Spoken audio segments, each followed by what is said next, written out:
Hey Pisces, welcome into Great Awaken Your Ether Realm. My name is Kimberly and I am going to be doing an astrological report for the week of January 13th through the 19th of 2025. So to start out, we have the Sun in Capricorn, which is your 11th house of friendships, dreams, hopes, and wishes. There's going to be a full moon in Cancer opposing the Sun in your 5th house of romance, children, and creativity. It's going to be happening at 23 degrees. It is also going to be conjunct Mars at 26 degrees, and Mars is also retrograde. The moon rules Cancer, so it is going to be more intense of a moon. And also, the Sun rules ego, moon rules emotions. That's why full moons are so intense, as they pull in different directions. The Mars rules Aries. Aries is your 2nd house of values. And your earned income sector. You also have little Chiron here that's been in Aries for quite some time. That is square at 19 degrees is going to be squaring the full moon as well. This is going to be happening on Monday, January 13th. Right? As you can see, we have a whole stellium in your 1st house. You have Venus, Saturn, and Neptune, which is your ruling planet. We also have had the North Node move into Pisces just in January 10th and 11th. Okay, big deal because the North Node only moves every year and a half. It's been in Aries since September 2023, which is your your earned income sector, your value and worth sector. Now that it's in Pisces, your 1st house. North Node is all about the future and the thing that you want to be focusing on the most, which in your case, it's yourself, your self-image, how you present yourself to the world, and yourself. Honestly, I'm not even sure how to put that, how you feel about yourself and how you project, okay? You might be taking off some masks and letting people know, who you really are in this time. It's also, going to be conjunct your own ruling planet of Neptune as well, which is even just that more intense. So going back to the full moon real quick, it's going to be make an exact sextile to Uranus in Taurus. Taurus is your community sector, 3rd house of community, communications, short distance travel, commerce. Okay, anything that's in your own community here. Okay. Uranus has been in Taurus for 6 or 7 years, so you should be pretty acclimated to that energy by now. Since it's making a sextile, not too big of a deal, right? The full moon is also going to be trine Neptune in your 1st house. So that's like wonderful, right? I mean, you're looking to have a pretty good full moon here. People usually are afraid of full moons, but honestly, this should be pretty smooth sailing for you, in all honesty here. Maybe a little bit of upheaval in like your value sector and romance and friends. That's where it's going to be focused on, right? Those houses. Jupiter is in Gemini, and that is your home sector. Jupiter expands anything that it touches. It is in retrograde at the moment, but it's going to come out of retrograde February 4th. But even in retrograde, it's still a powerful planet. So you're probably also, and it's of course making a square to all of these planets in your sign. But even like Jupiter and Venus are the benefactors of astrology. So even if they square each other, it's like it still can bring good vibes. It's you really can't go wrong with Venus or Jupiter. Um, Saturn rules Capricorn, and it's in your sign at the moment. But Pisces softens so much stuff that Saturn really isn't like that strict in Pisces. It's been there about for a year and a half. I mean, obviously, it being in your first house can kind of throw you for a loop, but your sign also softens it as well. On top of that, Venus is exalted in Pisces. Neptune is a higher octave of Venus. So Venus is doing, when it's in your sign, like it goes to work. So and it can really work on that Saturn being such a hard ass, right? So even with these squares, like you can't be too mad about them, you really can't. We also have Pluto in Aquarius, which is your 12th house.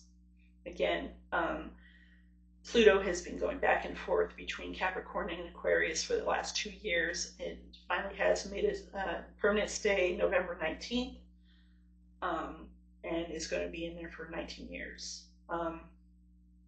Aquarius is your 12th house of your subconscious. Pluto is actually a good planet to have in your 12th house because it brings transformation. Now, you might not think that at first. You're going to have to get used to the energy, but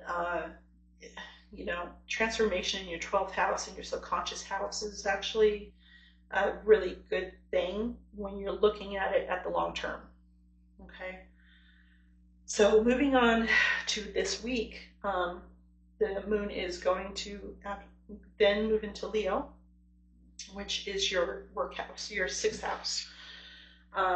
6th house has all to do with your work, your health, all of your daily habits, everything that you do on a daily basis. Okay. When it goes into Leo, it's going to directly oppose Pluto in Aquarius. So it's going to trigger Pluto, and you can really only feel the effects of Pluto directly when a planet aspects it, okay, triggers it. So it's fleeting though. You might have some dreams, which you're Pisces, you are of the dream world. You know dreams, but you might have more intense dreams when this happens, and this is going to be Tuesday, Wednesday around. Okay. Leo is then going to come around to sextile Jupiter in Gemini, which is, so this is your work sector, this is your home sector. So, and of course your daily habits. So your home sector you might need to change up some daily habits in your home sector and might decide to finally start doing it. We all need some motivation sometimes, and this might bring in some of that motivation, right? Then the moon is going to come around to square Taurus, which is your community sector again, going to square your work sector, your habit sector. Again, fleeting, not too big of a deal, right? All right. Then Thursday, Friday, moon goes into Virgo. It's going to trine Mercury and the Sun and Uranus, all in Capricorn and Taurus, all the Earth sectors, Earth signs, which is, it's very calming for water signs, right? So you'll Thursday, Friday will be quite nice for you, okay? but it is going to come around and oppose Venus, Saturn, and Neptune.